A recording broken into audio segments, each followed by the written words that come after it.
The receptionist at the Kessler Grand's wellness desk had a way of not looking at you. Not rudely, not yet. She simply arranged her gaze at the reservation screen, her fingers hovering, her attention somewhere just past your left shoulder, as though you were a problem she hadn't decided to acknowledge. Nadia Osiasante set her bag on the marble counter and waited. She had driven 4 hours from the city for a client meeting scheduled at 2. She'd arrived early, checked into her room, changed into street clothes, and come down to the spa for an hour's swim before the afternoon session. She had a reservation. She had the confirmation on her phone. She had been a guest at the Kessler Grand before, twice in the last year, both times on the same client's account. The client was Warren Slade, whose real estate development group had a standing retainer with her firm that ran to $3 million a year. None of that was visible to Brenna at the spa desk. What was visible was a black woman in her mid-30s, in a neat blazer and dark trousers, her confirmation email open on her phone, setting it on the counter with the same quiet patience you use when you've learned, over many years, patience is the thing that undoes the people who are counting on you not to have it. "I have a 10 o'clock, Nadia said. Osiasante. The confirmation number is at the top of the screen." Brenna typed something that did not appear to require much typing. Her expression did not shift.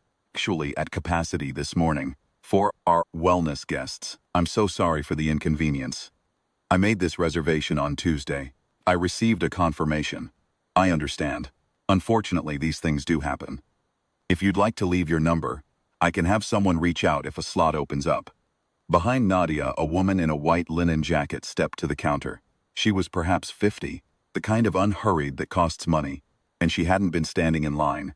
She had simply arrived. "Hi there," she said, not to Nadia, past her, straight at Brenna. "I was hoping to get some time in the pool this morning. Do you have anything available?" Brenna's fingers moved, expression opened. "Of course. Let me pull up our schedule. What time works for you?" Nadia watched this happen. She was very still. The woman in the white jacket did not look at her. Brenna did not look at her. The marble counter gleamed between them. Somewhere in the atrium behind her, a piano played something unhurried and ambient, meant to suggest that nothing difficult ever happened here. Nadia picked up her phone. She did not raise her voice. She did not demand a manager, did not ask Brenna to explain what she had just done, did not make a scene that could be described, later, as a scene. She stepped a few feet to the side, and she made a call. Marcus Tellez had worked the Kessler Grand's front desk for 11 years. He had seen many things in the lobby. Proposals, grief, arguments that stopped mid-sentence when someone realized who was watching, celebrities who were smaller in person, business meetings that pivoted on a single sentence. He was good at reading the temperature of a room, and when he looked up from his computer at 10:17 that Tuesday morning, he registered 3 things in quick succession. The first was the woman in the blazer, standing to the side of the spa entrance, speaking quietly into her phone, her back to the desk, posture so composed it seemed deliberate. A choice, not a circumstance. The second was the receptionist inside the spa, appeared to be processing a new guest's booking with a speed and warmth that had not been visible a moment earlier. Third was the phone on his own desk, which began to ring. He answered it. The voice on the other end was Warren Slade's, and Warren Slade's voice had a particular quality that Marcus had learned, over 11 years, to take seriously. It was not loud. It was the kind of quiet that meant someone was choosing their words with care, because they planned to use them exactly. "I need you to find the manager of your wellness center," Warren Slade said.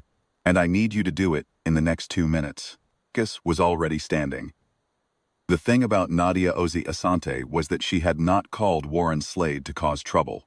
She had called him because he was her 10 o'clock, because she was standing 12 feet from where they were supposed to meet, and because she believed, professionally, practically, that he should know what was happening in his hotel. Warren Slade had built 3 hotels in a mixed-use development in the last decade. The Kessler Grand was his flagship. He had a particular relationship with it. Not sentimental exactly, but proprietary in the way that owners of fine things are proprietary. He knew its staff, its floor plan, its complaints log, its inspection scores. He had, in fact, asked his general manager to conduct a service audit of the wellness center 2 months ago, after a pattern of similar concerns had shown up in the quarterly feedback summary. He had been told the issues were addressed. He ended his call with Nadia, set down his phone, and made two more. The wellness center manager was a man named Robert Helt, who arrived at the spa entrance in 6 minutes wearing a jacket he had not finished buttoning. He was followed, at a slightly longer interval, by the hotel's general manager, Diane Vogt, whose expression as she crossed the lobby was the expression of a person doing rapid arithmetic. Nadia was still standing to the side of the desk, calmly, when they arrived. She did not perform surprise at their arrival. She thanked them for coming down and reintroduced herself, by name and title, as though they were beginning a meeting rather than ending an incident. She told them what had happened in 3 sentences. She offered her confirmation number. She did not embellish and she did not minimize. Brenna, at the desk, had gone quiet. Diane Vogt asked to see the reservation log. She looked at it for a moment. 10 o'clock slot under Osi Asante was there. Confirmed Tuesday, flagged as held. The slot had not been released and the wellness center was not, in any operational sense of the word, at capacity. Vogt looked at Helt. Helt looked at the floor. Osi Asante, Diane Vogt said. Your reservation stands. I'm going to personally walk you to the pool, and when you're finished, I would like the opportunity to speak with you, directly. I owe you that, and I intend to give it. She meant it, you could tell, because she said it in front of everyone. Warren Slade arrived at 2 o'clock for his meeting with Nadia, as scheduled. He was early, which was unusual for him, and he sat in the lobby cafe rather than going up. And when Nadia came down in her meeting clothes, navy suit, the kind of precise that closes arguments, he stood. They met as planned. They covered the matters they'd driven 4 hours to cover. At the end of the meeting, Slade set a document on the table. The renewal paperwork for his retainer with her firm. He did not make a speech about what had happened that morning. He signed where he was supposed to sign. On his way out, he stopped at the front desk and asked for Diane Vogt. The Kessler Grand's internal review was completed within the week. It found that the incident in the wellness center was not isolated. The quarterly feedback summary Warren Slade had flagged 2 months ago had identified 3 prior complaints with similar characteristics. Guests turned away or made to wait without documented reason, while other guests were accommodated on the same walk. The review noted that 2 of the 3 prior complainants were Black women. Brenna was placed on administrative leave pending the outcome of the review. Robert Held received a formal written notice and was reassigned to an administrative role pending a comprehensive retraining. Wellness Center's front desk booking system was updated to require a logged reason, visible to management, for any declined or amended reservation.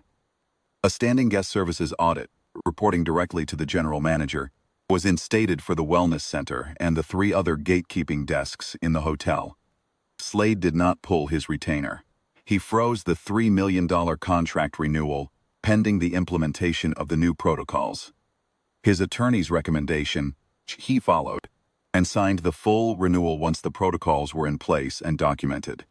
Diane Vogt called Nadia to report the outcome. She did not read from a script. What I want you to know, Vogt said, is that this was not what the Kessler Grand is supposed to be. I'm sorry it was what it was today, and I intend to make certain it doesn't happen again, not to you, and not to anyone else who walks up to that desk with a confirmed reservation. Nadia thanked her. She was measured in the way she said it, neither forgiving too fast nor holding a grudge too long. She knew the difference between words and policy, and she had learned, over the years, that the real answer to either was the same: documentation, accountability, and time. She hung up and got back to work. That was, people who knew her said, very much her way.